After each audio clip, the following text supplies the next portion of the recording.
Hello again, everyone. It's Tuts, the Rooch, the Horror Nerd here at New Jersey HorrorCon and Film Festival at the Showboat in Atlantic City. It's Friday night, first night of the show. We got a big crowd going on. You can hear the noise in the background. I have the pleasure of sitting here with a good friend of mine from the convention scene, Michael Myers himself, Mr. Tony Moran. Tony, how are you, my friend? Thank you very much for saying that. I'm doing well. How about you? I am doing great. It's Good. always a lot of fun to come down to these things and see everybody. Well, it's always good to see you. Oh, thank you. Yeah, you're always a nice energy, good energy. I do appreciate that. Me too. So listen, Tony, I know you do a lot of conventions. You know, what is it about these shows that keeps you coming out to so many of them throughout the course of the year? The fans, yeah. The fans are it. You know, I'm not a religious guy or anything like that, but the only word that is succinct is I'm blessed. And because who knew what was going to happen, you know? But the horror fans are the best fans in the whole world. They're like so down to earth and so nice and polite and a lot of fun. A lot of fun, and that's what keeps me coming out. Yeah, cool. Yeah, you've seen me, man. Sure. Yeah, I love my fans. Yeah, I love my fans. We horror fans sometimes have a bad rap, you know. Yeah, and then but people get to know us, and they're like, "Oh, you're actually pretty cool." Yeah, it's sort of like people judging you on looks first before they even get to know you. Yeah. Sure.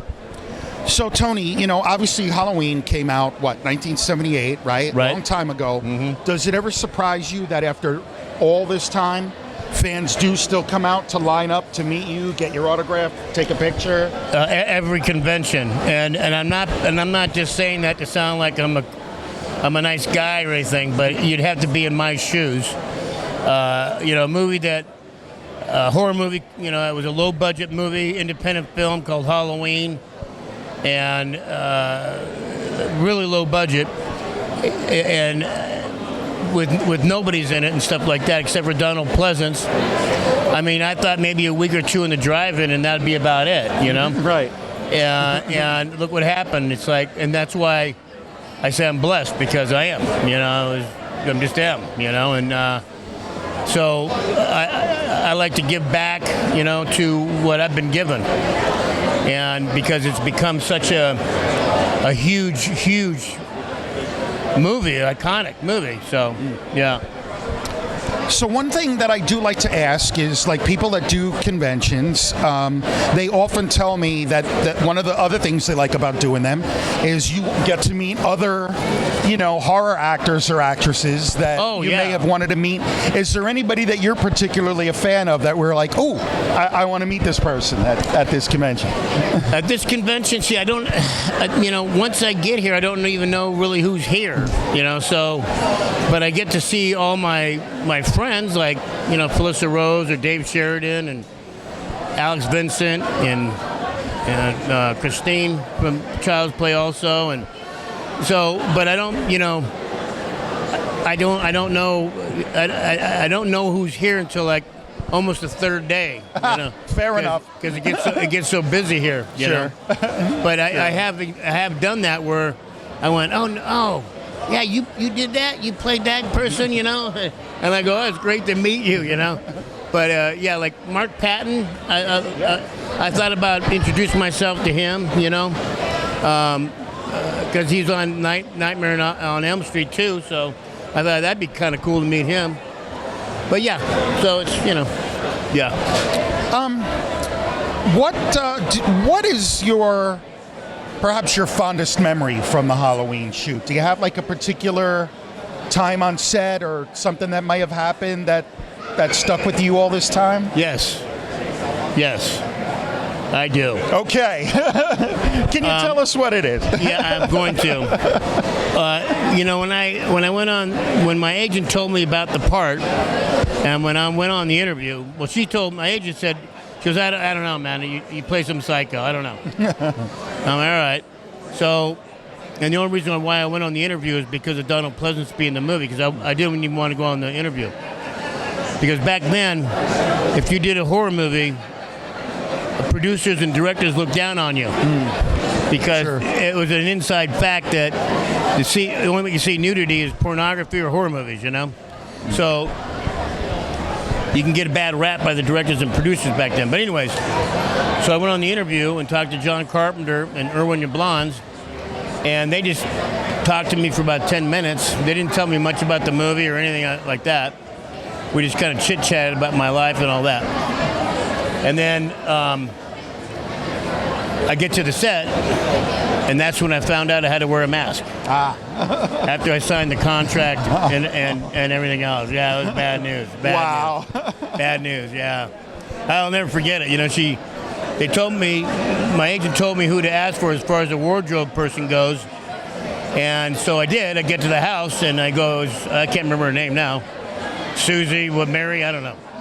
And they go, oh, yeah, you're Tony Moran? Yeah, we'll go get her.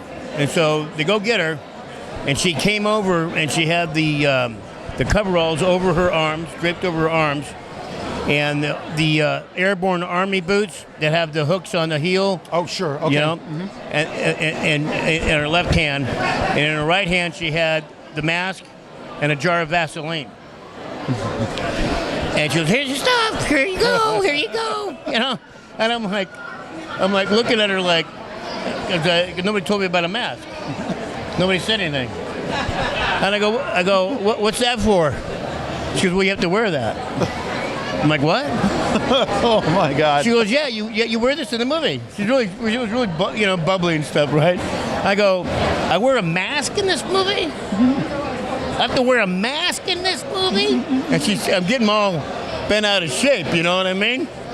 And she goes, no, it's okay, it's all right, don't worry.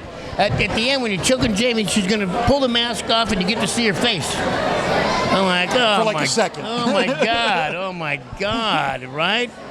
And I'm like, you kidding me? She goes, no, I'm like, okay. I said, well, what's a jar of Vaseline for? She goes, well, you got really thick curly hair, man. You got to put that Vaseline in your hair so the the latex, it's like Velcro. If you don't have the Vaseline, it'll tear your hair right out.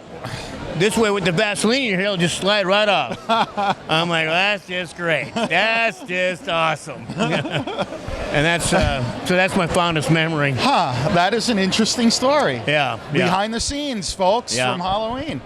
So I'm just stuck on the fact that you used to have long curly hair. Yeah, it's like that picture you can see right there. Yeah. Oh yeah, there you go, folks. Yeah, I actually did. and then I got older. Yeah, listen, you and me both, brother. Yeah. So, listen, before we wrap it up, Tony, do you have any final words you'd like to share with the fans here at New Jersey Horror Con? I love you guys, and thank you for coming out, if you have come out and all that, and I can't wait to meet all you guys, and if you do meet me, then you'll know me. I'm a homie.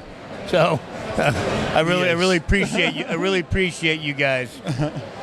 Awesome. Tony, thank you again for a few minutes of your time. It's always great to see you at these shows. Well, thank you. And I'm very glad I got to know you me too. Over these years. Same with me and with you. Tony Moran, everybody, Michael Myers here at New Jersey Horror Con and Film Festival at the Showboat in Atlantic City, New Jersey. Todd Struch, the Horror Nerd, signing off. We will see all of you in the next interview.